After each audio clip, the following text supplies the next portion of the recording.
الحمد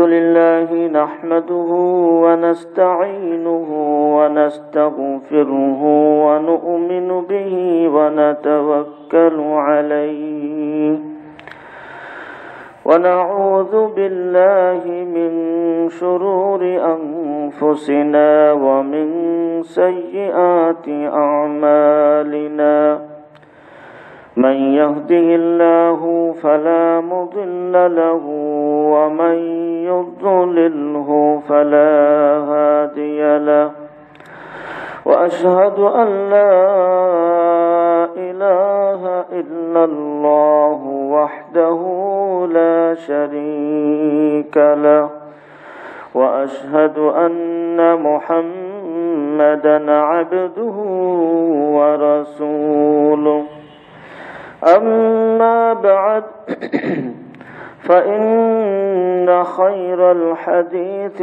كتاب الله وخير الهدي هدي محمد صلى الله عليه وسلم وشر الأمور محدثاتها وكل محدثة بدعة وكل بدعة ضلالة وكل ضلالة في النار فأعوذ بالله من الشيطان الرجيم بسم الله الرحمن الرحيم يا أيها الذين آمنوا اتقوا الله حق تقاته ولا تموتن إلا وأنتم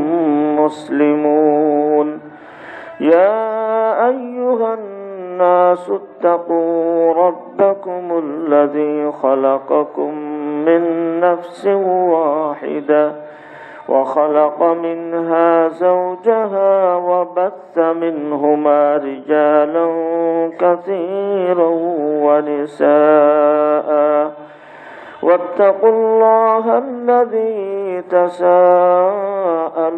به والأرحام إن الله كان عليكم رقيبا يا أيها الذين آمنوا اتقوا الله وقولوا قولا سديدا يصلح لكم أعمالكم ويغفر لكم ذنوبكم ومن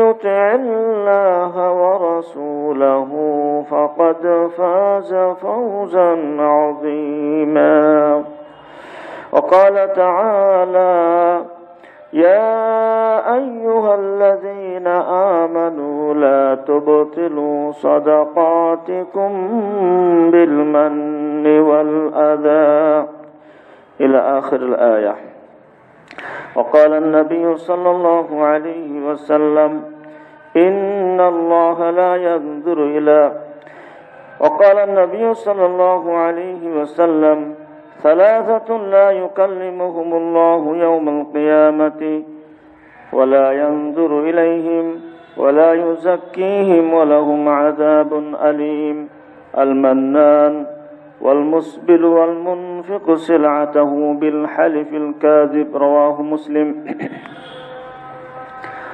আলহামদুলিল্লাহ সমস্ত প্রশংসা যাবতীয় হামদ ও তানা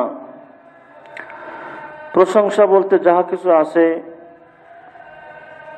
আন্তরিক বাচনিক এবং কর্মের মাধ্যমে সকল প্রকারের কৃতজ্ঞতা এবং প্রশংসার সত্যিকারে প্রকৃতপক্ষে যিনি মালিক তিনি হচ্ছেন রব্বুল আলামিন, যিনি যার হাতে আমাদের সুস্থতা, সচ্ছলতা, নিরাপত্তা সবকিছুই একমাত্র তার দয়া এবং অনুগ্রহের উপরে নির্ভর করে। তাই আমরা সেই আল্লাহ প্রশংসা জ্ঞাপন করি যিনি আজকে আমাদেরকে এই শ্রেষ্ঠ দিনে এই মর্যাদাপূর্ণ এবং শ্রেষ্ঠ সময় তার ঘরে সমাবেত হওয়ার এবং আমাদের জীবনের কর্মব্যস্ততা ঝামেলা সবকিছুকে উপেক্ষা করে তার ডাকে সাড়া দিয়ে তারই সান্নিধ্য লাভের আশায় প্রত্যাশায় আমরা যে তার ঘরে আসতে পেরেছি, আসার মতন যাবতীয় অনুকূল পরিবেশ পেয়ে তার পক্ষ থেকে আমরা ধন্য হতে পেরেছি। এজন্য আমরা আল্লাহর শুকরিয়া জ্ঞাপন করি, সকলে বলি আলহামদুলিল্লাহ। সালাত ও সালাম পাঠ করি বিশ্বনবী মহানবী, যার প্রতিটি বাণী, যার প্রত্যেকটা উপদেশমালা এ পৃথিবীর প্রতিটি মানুষের জন্য, সকল মানুষের জন্য, সব শ্রেণীর মানুষের জন্য বাস্তবিকভাবেই কল্যাণকর, যার একটা বাণীও এ পৃথিবীর মানব জাতির হোক, এমনকি যে কোনো মানব জাতি ছাড়াও এ পৃথিবীতে আরো যত সৃষ্টি আছে, মাখলুকাত আছে, যার একটা বাণীর মাধ্যমেও এ পৃথিবীর কোনো মাখলুকাত কল্যাণ ছাড়া অকল্যাণের কোনো বিষয়ে তাদের জন্য সাধিত হয় না। যার প্রত্যেকটা বাণী হচ্ছে কল্যাণকার, যার প্রতিটি বাণী মানুষের জীবনে নিয়ে আসে, বয়ে আনে কল্যাণ এবং মানুষের জীবন থেকে দূর করে অকল্যাণ এবং ক্ষতি। সেই মহামানবের প্রতি দুরূদ ও সালাম পাঠ করি, সকলে বলি সাল্লাল্লাহু আলাইহি ওয়াসাল্লাম। সম্মানিত উপস্থিতি, আজকে জমার সংক্ষিপ্ত সময় অত্যন্ত এবং একান্ত প্রয়োজনীয় একটি গুরুত্বপূর্ণ বিষয় নিয়ে আপনাদের সামনে আলোচনা করার প্রয়াস করব। আমা তৌফিকি ইল্লা বিল্লাহ আলাইহি তাওয়াক্কালতু ওয়া ইলাইহি উনীব। বিষয়টি হলো, যেমনটি আল্লাহ রাসূল সাল্লাল্লাহু আলাইহি ওয়াসাল্লাম আমাদেরকে সতর্ক করেছেন, হুঁশিয়ারি করেছেন যে আমাদের জীবনের মূল পুঁজি হচ্ছে চারটি, মূলধন হলো চারটি। লা তাযালু কদমা আবদিন ইয়াউমাল কিয়ামাতি হাত্তা ইউসআলা আন আরবা'i খিসালিন।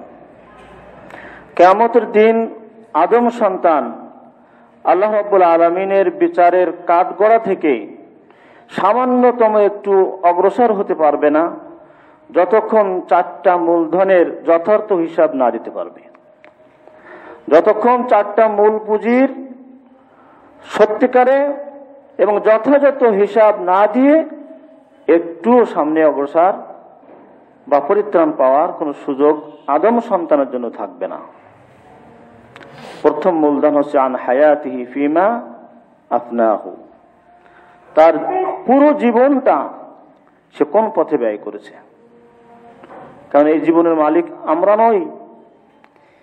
এই জীবন, এই যৌবন, এই যে পুঁজির কথাই রাসূল সাল্লাল্লাহু আলাইহি ওয়াসাল্লাম এই হাদিসগুলোতে বলেছেন, কোনটার মালিক আমরা নই, বরং এসব কিছুর মালিক আপনার আমার জন্য এই চারটি গুরুত্বপূর্ণ মূলধন সহ আপনার আমার জীবন, আপনার আমার এবং এই পৃথিবীতে যাহা কিছু আছে নবমণ্ডলে এবং ভূমণ্ডলে সবকিছুর প্রকৃত মালিক হচ্ছেন ওয়ালিল্লাহি মা ফিস সামাওয়াতি ওয়া মা ফিল আরদি। আসমান এবং জমিন সমূহে যাহা কিছু রয়েছে এর সত্যিকার মালিক, প্রকৃত মালিক, একমাত্র মালিক হচ্ছেন আল্লাহ সুবহানাহু ওয়া তাআলা। ফলে আমার এবং আমার সাথে সংশ্লিষ্ট, আপনার এবং আপনার জন্য সংশ্লিষ্ট সব কিছুর প্রকৃত মালিক হচ্ছেন, সত্যিকারের মালিক হচ্ছেন আল্লাহ সুবহানাহু ওয়া তাআলা। এগুলো আমাদের কাছে সাময়িকভাবে, এগুলো আমাদেরকে পুঁজি হিসেবে, মূলধন হিসেবে আল্লাহ রাব্বুল আলামিন দিয়েছেন, যাতে করে এগুলো আমরা খাটিয়ে লাভবান হতে পারি। এগুলোকে যত্ন নিয়ে, এগুলো যথাযথ ব্যবহার করে দুনিয়াতে যাতে করে আমরা কল্যাণ পেতে পারি, আখিরাতে নাজাত এবং মুক্তি পেতে পারি, তাই কিছু মূলধন আপনাকে আল্লাহ দিয়েছেন, আমাকে কিছু দিয়েছেন, আপনাদের আমাদের সকলকে দিয়েছেন। তাই প্রথম মূলধন হচ্ছে আল্লাহ নবী সাল্লাল্লাহু আলাইহি ওয়াসাল্লাম বলছেন আন হায়াতিহি ফিমা আফনাহু, যে তার পুরো জীবন সম্পর্কে তাকে যথাযথ হিসাব দিতে হবে যে সে তার জীবনকে কিভাবে ব্যয় করেছে। ওয়ান শাবাবিহি ফিমা আবলাহু, দ্বিতীয় মূলধন হচ্ছে, গুরুত্বপূর্ণ মূলধন হচ্ছে, দামি মূলধন হচ্ছে আমাদের জীবন, যৌবন। ওয়ান শাবাবিহি ফিমা আবলাহু, তার যৌবন সম্পর্কে, যে তার এই দামি এবং বেশি মূল্যবান এই পুঁজিটা, এই মূলধনটা তার এই সময় সে কোন খাতে ব্যয় করে শেষ করেছে, এই পুরো যৌবনের এই গুরুত্বপূর্ণ সময়ের আপনাকে আমাকে যথাযথ হিসাব দিতে হবে। এটা গুরুত্বপূর্ণ আরেকটা দ্বিতীয় মূলধন। 3 নম্বর মূলধন হচ্ছে ওয়ান ইলমিহি মাযা আমিলা বিহি। আল্লাহ রাব্বুল আলামিন তাকে যে জ্ঞান দান করেছেন, তাকে যে বিবেক দিয়েছেন, তাকে কোরআন এবং সুন্নাহ যে ইলম তাকে দান করেছেন, সেই ইলম অনুপাতে সে কতটুকু আমল করেছে, এটা একটা গুরুত্বপূর্ণ পুঁজি আমাদের। 4 নম্বর পুঁজি হচ্ছে, মূলধন হচ্ছে আল্লাহ রাসূলের ভাষায় ওয়ান মালিহি মিন আইনা ইকতাসাবাহু ওয়া ফীমা আনফাকাহু।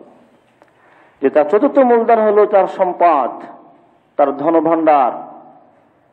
যে মিন আইনা ইকতাসাবাহু, কোন পথে সে কিভাবে আয় করেছে, ওয়া ফীমা আনফাকাহু, কোন খাতে কোন কাজে সে ব্যয় করেছে। ফলে যা ইচ্ছা তাই করলেই চলে না, মনে যা চায় এবং খেয়াল খুশি মতন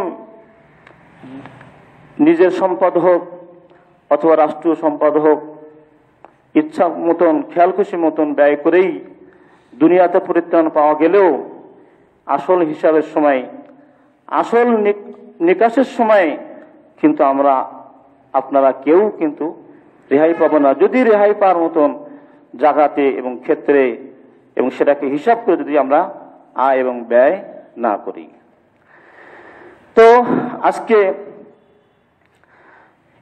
এই হাদিসের সংশ্লিষ্ট একটি গুরুত্বপূর্ণ বিষয়, এই 4টি মূলধনের একটি সংশ্লিষ্ট সম্পৃক্ত একটা অংশ নিয়েই আজকে আলোচনা করব। সেটা হচ্ছে আমাদের সম্পদ,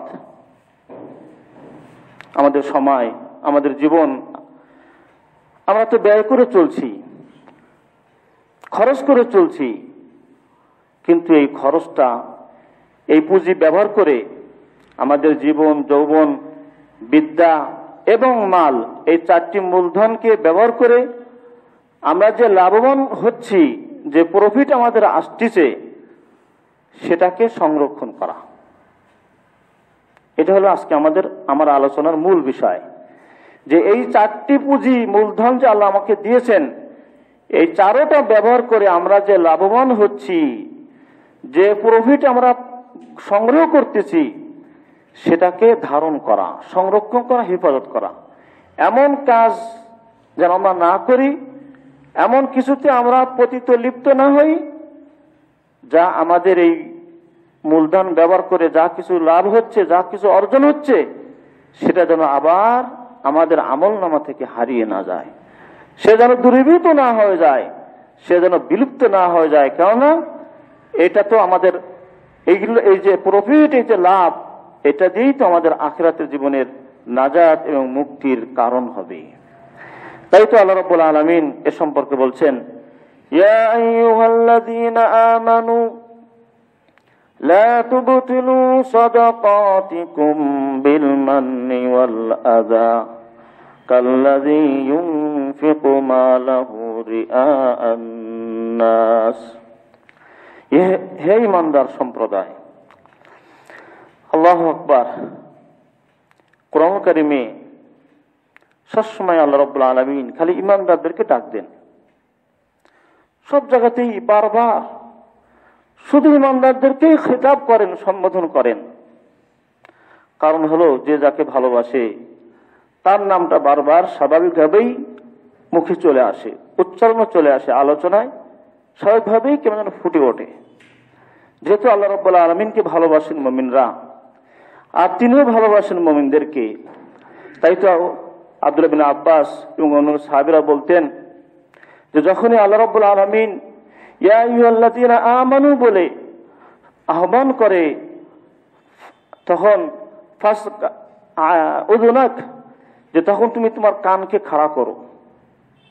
সাহাবীরা বলতেন যে তোমার কানকে খাড়া করো, তুমি অ্যাটেনশন হও, মনোযোগী হও, কেননা ইম্মা ইয়া'মুরুকা ওয়া ইম্মা ইয়ানহাকা। হয়তো আল্লাহ রাব্বুল আলামিন তোমাকে আহ্বান করে, সম্বোধন করে অবশ্যই হয়তো তোমাকে কোনো কল্যাণমূলক বিষয়ে আদেশ করবেন যা তোমার অনেক কল্যাণ নিয়ে আসবে, অথবা তোমার ক্ষতিকর, তোমাকে বাঁচানোর জন্য কোনো খারাপ থেকে নিষেধ করবেন, সেটাও তোমার জন্য কল্যাণকর। সুবহানাল্লাহ। এই জন্য কোরআন কারিমে সব জায়গাতেই আমানু বলেছেন, কাফারু বলেছেন মাত্র এক জায়গাতে কোরআনে, সম্পূর্ণ কোরআনে মাত্র এক জায়গাতেই ইয়াহুল কাফারু বলছেন, কাফেরদেরকে ডাক দিয়েছেন মাত্র এক জায়গায়, তাও আবার দুনিয়াবি কোনো ব্যাপারে না। ইয়া আইয়ুহাল্লাযীনা কাফারু লা তা'তাযিরুল ইয়াওম, কিয়ামতের দিন যখন হাইতাস করবে, যখন হিসাব নিকাশের সময়, জাহান্নামে যাওয়ার সময় যখন তারা নিজেদের ভুল বুঝতে পেরে অনেক ইতিজার করবে, অনেক ওজর আপত্তি করবে, আল্লাহ রাব্বুল আলামিন বলবেন যে কাফারু লা তা'তাযিরুল ইয়াওম, আজকের দিনে কোনো ওজর আপত্তি আর কাকতি মিনতি কিছু করো না। কাকতি মিনতি, ওজর আপত্তি, ভুল স্বীকার, নতি স্বীকার, এগুলো সব কিছুর সময় ছিল দুনিয়ার জীবনে, পার্থিব জীবনে। আজকে শুধু ফল রেজাল্ট পাওয়ার দিন, আজকে ফল প্রকাশের দিন, আজকে কিছু অর্জনের দিন না। তাই কাফেরদেরকে দুনিয়াও একবারও ডাক দেয়নি, একবার উল্লেখ হয়েছে, তাও বিচারের সময় তারা যে কাকতি মিনতি আর ওজর আপত্তি পেশ করবে যে আল্লাহ, তখন আল্লাহ রাব্বুল আলামিন তাদেরকে নিরাশ করে দেবেন যে লা তা'তাযিরুল ইয়াওম, খবরদার আজকের দিনে কোনো ওজর আপত্তি পেশ করবে না। তাহলে ডাক দিয়েছেন দুনিয়াতে মুমিনদেরকে, তাই বলছেন ইয়া আইয়ুহাল্লাযীনা আমানু লা তুবতিলু সাদাকাতিকুম বিল মান্নি ওয়াল আযা, হে ঈমানদারগণ, তোমরা তোমাদের সাদাকাতগুলিকে, তোমাদের দানগুলিকে, তোমাদের ব্যয়গুলিকে, তোমাদের খরচাগুলিকে তোমরা নস্যাৎ করো না, বাতিল করে দিও না দুটি কাজের মাধ্যমে, দুটি স্বভাবের মাধ্যমে, যে দুটি কাজ, যে দুটি স্বভাব অত্যন্ত জঘন্য এবং ক্ষতিকর। সেটা হচ্ছে, একটি হচ্ছে বিল মান্নি, তোমাদের এগুলোকে নষ্ট করে ফেলো না, বাতিল করে দিও না, বিল মান্নি, খোটা দেওয়ার মাধ্যমে। বিল মান্নি, খোটা দেওয়ার মাধ্যমে দান করে, ব্যয় করে, খরচ করে, সেটাকে পরক্ষণে আবার উল্লেখ করে খোটা দিয়ে তোমার এই কৃত, তোমার এই মূলধন এবং মূলধন থেকে যা কিছু তোমার লাভ হলো, এগুলোকে বরবাদ করে দিও না। দ্বিতীয় আর একটা কারণে ওয়াল আযা, কষ্ট দেওয়ার মাধ্যমে, কষ্ট দেওয়ার মাধ্যমে দান করতেছো, খরচ করতেছো, কিন্তু খরচ করতেছো অনিচ্ছাবশত, রাগমুখী হয়ে, গুসা হয়ে ব্যয় করতেছো, কিন্তু ভালোবাসা দিয়ে না, কঠোর ভাষা, কর্কর ভাষা, কষ্টদায়ক ভাষা ব্যবহার করে এবারে ব্যয়ও করতেছো, খরচও করতেছো। তো এটা তোমার জন্য ক্ষতিকর। এটা তোমার এই মূলধন তুমি যে ব্যয় করলে তোমার কমে গেল, অথচ এটা বরবাদ হয়ে গেল, এটা তোমার আমলনামা থেকে মুছে গেল। কাল্লাযী ইউনফিকু মালাহু রিআআন নাস, যেমন যারা লোক দেখানোর জন্য দান করে, ব্যয় করে, খরচ করে, তাদের যে অবস্থা, যে ব্যক্তি দান করে খোটা দেয় আর যে ব্যক্তি দান করে আবার পরক্ষণে তাকে কষ্ট দেয়, তার মালেরও তার দানেরও একই অবস্থা। লোক দেখানো দান যেমন আল্লাহর কাছে কবুল হয় না, আর এটা কবুল হওয়ার পরও টিকে থাকে না যদি পরে সেটা খোটা দেওয়া হয়, যদি পরে সেটা উল্লেখ করে আবার কষ্ট দেওয়া হয়। বরং এটা কেমন ভাবে মুছে যায়, ব্যয় করার পরে খোটা এবং কষ্ট দেওয়ার কারণে এই কৃত দান এবং ব্যয়, সেটা যত অল্প হোক আর যত বেশি হোক, কেমন ভাবে সেটা মুছে যায় এবং সাফ হয়ে যায়, আল্লাহ রাব্বুল আলামিনের পরেই সেটা উপমা দিয়ে বোঝাচ্ছেন। কাল্লাযী ইউনফিকু মালাহু রিআআন নাসি ওয়া লা ইউমিনুনা বিল্লাহি ওয়াল ইয়াউমিল আখির ফামাসালুহু কামাসালি সাফওয়ানিন আলাইহি তুরাব ফাআসাবাহু ওয়াবিলুন ফাতারাকাহু সালদা। আল্লাহ রাব্বুল আলামিন কত সুন্দরভাবে দৃষ্টান্ত দিয়ে আপনার আমার এই মূলধন এবং তার লাভকে সংরক্ষণের জন্য কত সুন্দরভাবে সচেতন করেছেন যে দান করার পরে খোটা দিলে, কষ্ট দিলে তাদের দানের পরিণতি কি হয়, যেমন একটা পাথরের উপরে যদি আগলা বালু থাকে, পাথরের উপরে আগলা বালু জমে আছে, আর যদি সেই পাথরের উপরে প্রবল বৃষ্টি পড়ে, তাহলে যেমন ওই প্রবল ঘন বৃষ্টিতে ওই উপরের আগলা বালিগুলি যেমন একেবারে চলে যায়, পাথরটা একেবারে সাফ হয়ে যায়, তেমনি ভাবে কৃত দান খোটা এবং কষ্ট দেওয়ার মাধ্যমে ওই কৃত দানের সবগুলি ওইভাবে আমলনামা থেকে পরিষ্কার হয়ে যায়। নাউযুবিল্লাহ মিন যালিক। কত সুন্দর উপমা দিচ্ছেন। পাথরের উপরে যদি আগলা বালু থাকে, যে বালুটার সাথে অত ভালো করে লাগানো নয়, আর বৃষ্টি যদি ঘন কঠিন বৃষ্টি হয়, তাহলে ওই বৃষ্টির মাধ্যমে যেমন ওই পাথরটার উপরে যে বালু ছিল, আগলা বালু, সেটা যেমন একেবারে নিঃশেষ হয়ে যায়, একেবারে ফিনিশ হয়ে যায়, তোমার কৃত দান এবং খায়রাত, তোমার ব্যয়কৃত সম্পদ এবং খরচ সবকিছুই ধূলিসাৎ হয়ে যায়, এইভাবেই সাফ হয়ে যায় যদি তুমি দান করার পরে সেটা আবার খোটা দাও। সম্মানিত উপস্থিতি, ভয়ঙ্কর বিষয় হলো এক জায়গাতে বিশেষ করে অন্যদেরকে দান করে যদিও খোটা আমরা না দেই, অথবা ব্যয় করে যদিও অন্যদেরকে কষ্ট না দেই, কিন্তু নিজের পরিবারে নিজের ফ্যামিলির জন্য যখন আমরা ব্যয় করি, তখনও কিন্তু আমরা এই ধরনের আচরণ বা এই ধরনের স্বভাব, এই ধরনের বিষয় কিন্তু আমাদের অনেকের মধ্যে হয়ে থাকে বা আসতে পারে, যেটা আল্লাহ রাব্বুল আলামিনের নবী এবং কোরআন থেকে সেটা আমাদেরকে হুঁশিয়ার করে দেন যে আমরা যে আমাদের পরিবার পরিজনের জন্য যেটা ব্যয় করি, খরচ করি, সেটাও তো আমাদের জন্য ইনফাক ফি সাবিলিল্লাহ, সেটাও তো ইনফাক। ফলে অনেক সময় দেখা যায় স্ত্রীর জন্য, ছেলে মেয়ের জন্য আমরা ব্যয় করতেছি দিন রাত, কিন্তু সেই ব্যয় করে যদি পরক্ষণে তাদেরকে আবার দারুণভাবে কষ্ট দেওয়া হয়, অথবা ব্যয় করতেছি কিন্তু অনিচ্ছাবশত, ইচ্ছার বাহিরে, রাগান্বিত অবস্থায়, রাগঢাক করে এরপরে মার্কেটে গেলাম, রাগঢাক করলাম, এরপরে দিয়েও দিলাম, তাহলে আল্লাহ রাব্বুল আলামিন বলছেন কাল আযা। দুটো কারণে, একটা হলো খোটা, একটা হলো আযা। কোরআন বলছেন যে আযা, কষ্ট দেওয়া। ফলে আপনার আমার পরিবারের জন্য আমরা যে অকাতরে দিন রাত খরচ করে চলছি, সেটার মধ্যে যদি আপনার আমার পক্ষ থেকে পরিবারের জন্য কষ্টের কোনো আচরণ, কষ্টের কথা যদি চলে আসে, এই কোরআন আপনাকে আমাকে মেসেজ দিচ্ছে, হুঁশিয়ার করছে যে তাহলে আপনার আমার ওই কৃত দানও ব্যয় সবকিছু বৃথা হয়ে যাবে। এটা হচ্ছে সব থেকে বড় বিষয়। কেন, অন্যকে দান তো আমরা খুব অনেক সময় কমই করি, কিন্তু পরিবারের জন্য তো ব্যয় তো সবসময় করে চলছি। ফলে এটা যে আমাদের একটা বড় পুঁজি, আর এটাই যে আমাদের পুঁজি খাটানোর সব থেকে বড় জায়গা, ফলে এটাও যেন টিকে থাকে এবং এটাও যেন কোনোভাবে আমাদের আমলনামা থেকে হারিয়ে না যায়। এই জন্যই কিন্তু আল্লাহ রাব্বুল আলামিন আপনার আমার কল্যাণ চেয়েই এমন শব্দ ইউজ করেছেন যে কাল্লাযী, যে ওয়াল আযা বিল মান্নি ওয়াল আযা, যে খোটা দেওয়া অথবা কষ্ট দেওয়া। ফলে আমরা পরিবারকে খোটা যদি না দিই, কিন্তু অনেক সময় কষ্ট দিয়ে থাকি। নিজের আপন জনের জন্য ব্যয় করার পরে খোটা না দিলেও অনেক সময় আগে পরে অথবা ব্যয় করার সময় আমরা কিন্তু কষ্ট দিয়ে থাকি। এটাও কিন্তু আমাদের আমল বা সাদাকাত, খরচ খরচা নস্যাৎ হওয়ার কারণ হয়ে যাবে। আল্লাহ রাব্বুল আলামিন আমাদেরকে হেফাজত করুন। সম্মানিত উপস্থিতি, কাদের দান খরচ খরচা বাকি থাকে সেটাও আল্লাহ রাব্বুল আলামিন বলে দিয়েছেন। কিভাবে থাকে সেটাও আল্লাহ বলে দিয়েছেন। আল্লাযীনা ইউনফিকুনা আমওয়ালাহুম ফি সাবিলিল্লাহি সুম্মা লা ইউতবিউনা মা আনফাকু মান্নাও ওয়ালা আযা। যে আল্লাযীনা ইউনফিকুনা আমওয়ালাহুম ফি সাবিলিল্লাহ, যারা তাদের সম্পদকে খরচ করে আল্লাহর রাস্তায়, আল্লাহর সন্তুষ্টির পথে, সুম্মা লা ইউতবিউনা মা আনফাকু মান্নাও ওয়ালা আযা, অতঃপর তারা যা ব্যয় করলো, খরচ করলো, সেটাকে আর অনুসরণ করলো না মান্নান, খোটা দেওয়ার মাধ্যমে, ওয়ালা আযান, কষ্ট দেওয়ার মাধ্যমে। মানে যেটা ব্যয় করলো ওটাকে আর পরক্ষণে ওটাকে উল্লেখ করে খোটাও দিল না, কষ্টও দিল না, তাদের জন্য কি হবে?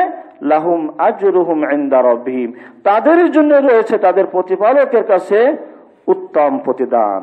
ওয়ালা খাউফুন আলাইহিম, এবং তাদের জন্য নাই কোনো চিন্তা, ওয়ালা হুম ইয়াহজানুন, এবং নাই কোনো তাদের ভাবনা, নাই কোনো তাদের চিন্তা এবং ভয়।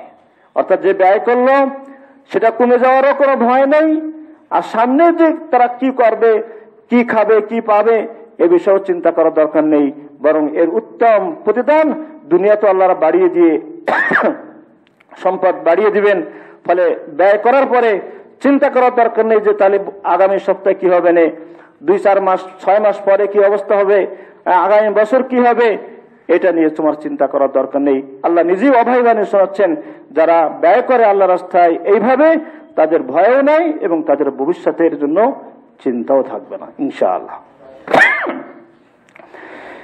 এ বিষয়ে একটি সাধারণ উদাহরণ, একজন সেদিন তার একটা পড়া থেকে তিনি আলোচনা করেছিলেন, কথাটা অনেক সুন্দর আসলেই, যেটা রাসূল সাল্লাল্লাহু আলাইহি ওয়াসাল্লামের হাদিসের সাথে হুবহু মিল।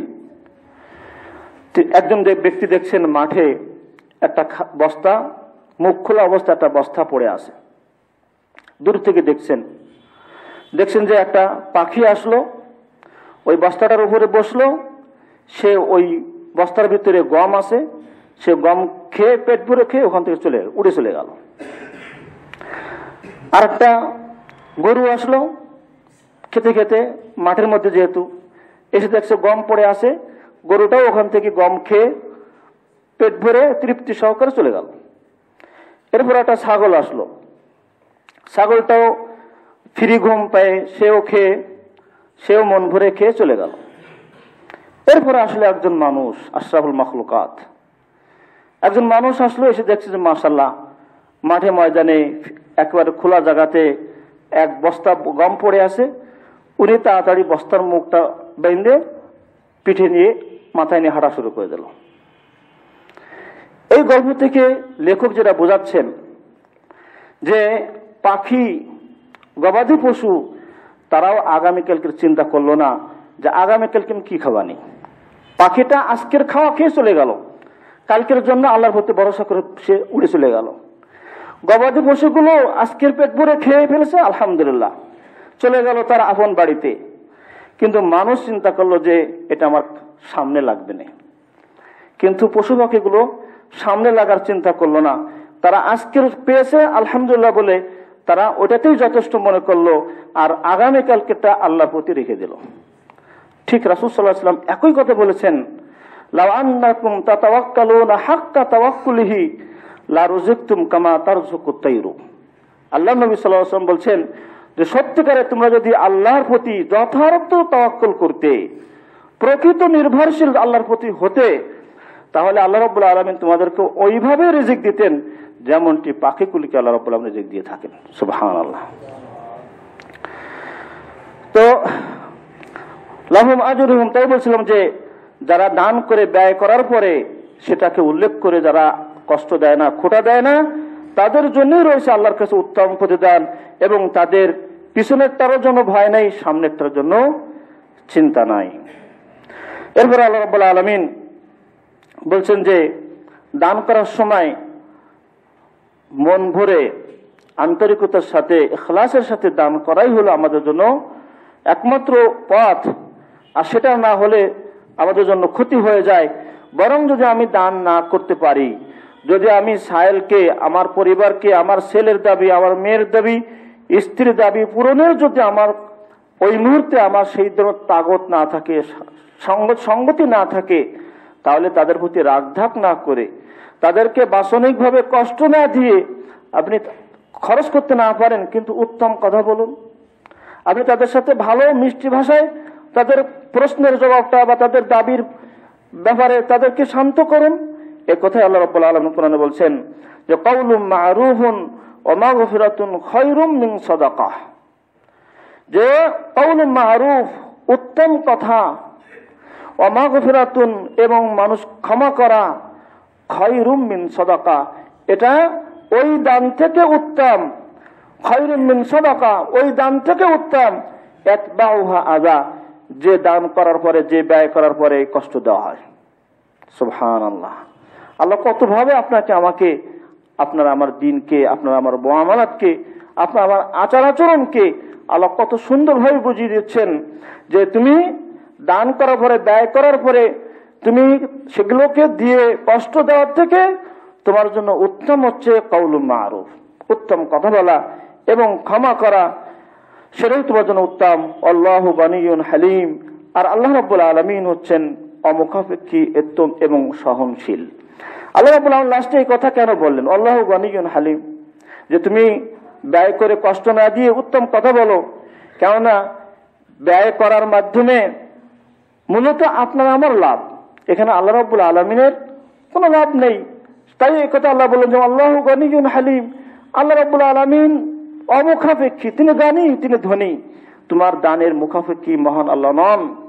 ফলে তুমি দান করে নিজে বিরক্ত হবা, নিজে মানসিক কষ্ট ভোগ করবা, এটা তোমার জন্য ক্ষতি। এটা আল্লাহ রাব্বুল আলামিনের কোনো লাভ ক্ষতি হয় না তোমার দানে, বরং তোমার দানের লাভও তোমার জন্য, তোমার দানের ক্ষতিও তোমার জন্য যদি সেটা তোমার দ্বারা হয়।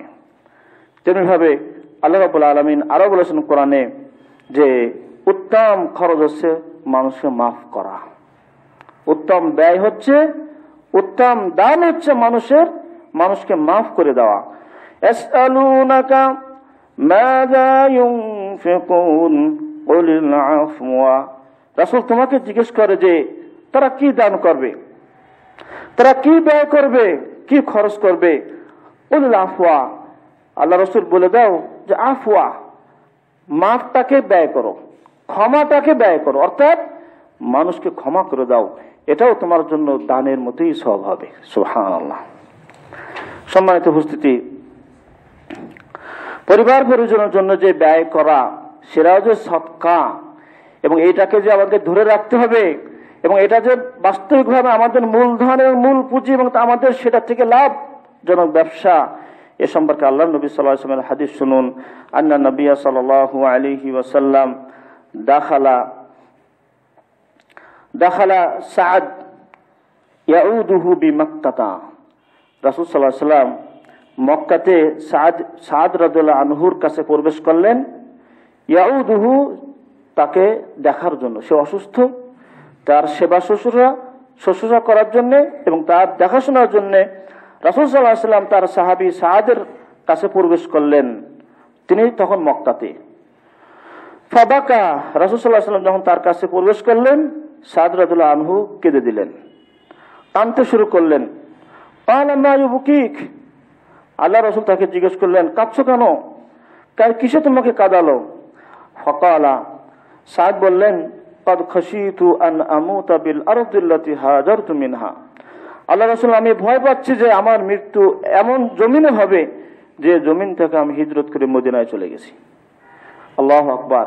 সাহাবীরা যেহেতু ঈমান নিয়ে আল্লাহর নির্দেশে ইসলামকে ভালোবেসে, আল্লাহ এবং তার রাসূলকে ভালোবেসে মক্কার সয় সম্পত্তির ধন দৌলত, পরিবার, আপনজন সবকিছুর মায়াকে ছিন্ন করে ইসলামের বন্ধনে আবদ্ধ হয়ে, ঈমানের বন্ধনে আবদ্ধ হয়ে তারা যে মাতৃভূমি ত্যাগ করে ভিন্ন দেশে মদিনায় চলে গেছিলেন, এটা তাদের জন্য ছিল এক বড় ইবাদত, এক বড় মহান পরিচয়, একটা বড় অর্জন, গৌরবের বিষয় ছিল। এজন্য যারা হিজরত করে চলে গেছেন মদিনায়, তারা কিন্তু আর মক্কাতে ফেরত আসেননি বা মক্কাতে আর জীবন ধারণ করার, যদিও পরবর্তীতে মক্কা বিজয়ের পরে মক্কায় আবার ফিরে আসার এবং মক্কায় আবার জীবনযাপন করার পরিবেশ সৃষ্টি হয়েছিল, কিন্তু তারা মুহাজিরের যে পরিচয়, কোরআন কারিমে যে আল্লাহ রাব্বুল আলামিন মুহাজিরদের যে প্রশংসা করেছেন, এই প্রশংসা তারা আর নিজেদের জীবন থেকে না হারানোর জন্য আর তারা মক্কাতে জীবন ধারণের জন্য আর ফিরে আসেনি। যদিও তাদের ধন সম্পদ আবার হয়তো তারা ফিরে পেত, কিন্তু আসে নাই। তাই তিনি ভয় পাচ্ছেন, কাঁদছেন, বলছেন যে আল্লাহ রাসূল আমি এই জন্য কাঁদতেছি যে আমি যে স্থান থেকে, যে জমিন থেকে আমি আল্লাহর জন্য ফিরে গেছি, হিজরত করে চলে গেছি, আমি তো অসুস্থ, আমার মনে হচ্ছে, আমার আশঙ্কা হচ্ছে যে আমি এই মক্কাতে আমার মৃত্যু হয়ে যায় কিনা, এই ভয়ে আমি কাঁদতেছি। আল্লাহু আকবার। ফাকালা নবী সাল্লাল্লাহু আলাইহি ওয়াসাল্লাম, তখন রাসূল সাল্লাল্লাহু আলাইহি ওয়াসাল্লাম সাদের এই কাকুতি মিনতি এবং মনের এই ইচ্ছা আকাঙ্ক্ষা দেখে রাসূল সাল্লাল্লাহু আলাইহি ওয়াসাল্লাম সাদের জন্য 3 বার সুস্থতার দোয়া করলেন। সুবহানাল্লাহ। আল্লাহ রাসূল সাল্লাল্লাহু আলাইহি ওয়াসাল্লাম বলেন আল্লাহুম্মা শফি সাআদান, আল্লাহুম্মা শফি সাআদান 3 মিরারিন। আল্লাহ নবী সাল্লাল্লাহু আলাইহি ওয়াসাল্লাম সাদের জন্য 3 বার আল্লাহর কাছে আরোগ্যতার জন্য দোয়া করলেন। ফাকালা, তখন সাদ রাদিয়াল্লাহু আনহু বলছেন ইয়া রাসূলুল্লাহ, হে আল্লাহর রাসূল, ইন্না লি মালান কাসীরান, আমার তো অনেক মাল আছে, অনেক সম্পদ আছে। ওয়া ইন্নামা ইয়ারিসুনি ইবনাতি, আর আমার উত্তরসূরি মাত্র একজন, আমার মেয়ে, আমার ওয়ারিস হবে মাত্র একজন, আমার মেয়ে। আফা উসি বিমালি কুল্লিহি, আমি কি আমার মাল সব কি আল্লাহ রাস্তায় ওসিয়ত করে দিয়ে দেবো? সব কি আল্লাহ রাস্তায় ওসিয়ত করবো? ক্বালা লা, আল্লাহ নবী সাল্লাল্লাহু আলাইহি ওয়াসাল্লাম বললেন না। ক্বালা ফাবিথুলুসাইনি, তাহলে সবটুকু যদি না করার অনুমতি আপনি দেন, তাহলে সুলুসাইনি, আমি 3/2 ভাগ আল্লাহ রাস্তায় ওসিয়ত করে দিই। ক্বালা লা, তাও নয়। ক্বালা ফাবিনিসফি, তাহলে অর্ধেক সম্পত্তি আমি আল্লাহ রাস্তায় ওসিয়ত করে দিই। রাসূল সাল্লাল্লাহু আলাইহি ওয়াসাল্লাম বললেন ক্বালা লা, তাও নয়। ক্বালা ফাবিসুলুসি, তাহলে 1/3, 3/1 ভাগ আল্লাহ রাস্তায় ওসিয়ত করি। ক্বালা, আল্লাহ নবী সাল্লাল্লাহু আলাইহি ওয়াসাল্লাম বললেন আসুলুসু, তবে হ্যাঁ এই 3/1 ভাগ ওসিয়ত করতে পারো। ওয়াসুলুসু কাসীর, তবে এই 3/1/3 অনেক বেশি। ইন্না সাদাকাতাকা, এরপর রাসূল সাল্লাল্লাহু আলাইহি ওয়াসাল্লাম বলছেন, যেটা আমাদের আজকের বিষয়, যে ইন্না সাদাকাতাকা মিন মালিকা সাদাকাতুন, যে তোমার সয় সম্পত্তি থেকে তুমি যেটা দান করবে, সাদাকাত করবে, সেটা তোমার জন্য সদকাই হিসেবে আল্লাহর কাছে কবুল হবে। ওয়া ইন নাফাকতা আলা ইয়ালিকা সাদাকা, এবং তোমার মালামাল থেকে তোমার পরিবার পরিজনের জন্য যেটা ব্যয় করবে, খরচ করবে, সাদাকা, সেটাও তোমার জন্য দানের মতোই সাদাকা। সুবহানাল্লাহ। ওয়া ইন্নামা তাআকুলু ইমরাআতাকা মিন মালিকা সাদাকা, তোমার স্ত্রী তোমার মাল থেকে, তোমার সম্পদ থেকে যা কিছু খায় এবং যা কিছু ব্যবহার করে, সাদাকা, সেটাও তোমার জন্য সদকা। তাহলে আমরা হাদিস থেকে জানছি যে আমাদের পরিবার পরিজনের জন্য আমরা যে দিন রাত সকাল বিকাল সবসময় খরচ করে চলছি নানান খাতে, নানান বিষয়ে, এগুলো সদকা হবে যদি আমরা সদকার নিয়তে দান করি, সাদাকার নিয়তে যদি আমরা খরচ করি, ব্যয় করি, সেটা হোক সবজি বাজার, সেটা হোক পাকা বাজার, সেটা হোক কাপড় চোপড়, সেটা হোক আমাদের ছেলে সন্তানের পড়াশোনার ব্যয়, যে কোনো ব্যয় আমরা করি না কেন, যদি সেটা নিয়ত থাকে আপনার আমার জন্য সাদাকা, তাহলে সেটা সদকা হিসেবেই আল্লাহর কাছে পরিগণিত হবে। আল্লাহ আমাদের সকলকে রাসূল সাল্লাল্লাহু আলাইহি ওয়াসাল্লামের এই সুন্দর বাণী এবং কোরআন কারিমের যে সতর্কতা, সচেতনতা, এটা থেকে আমরা শিক্ষা নিতে পারি। আল্লাহ আমাদের সবাইকে তৌফিক দান করুন। হাদা মা তাসমাউন ওয়া আস্তাগফিরুল্লাহ লি ওয়া লাকুম ওয়া লিসাইরিল মুসলিমিনা মিন কুল্লি যামবিন ফাস্তাগফিরু ইন্নাহু হুয়াল গফুরুর রহিম।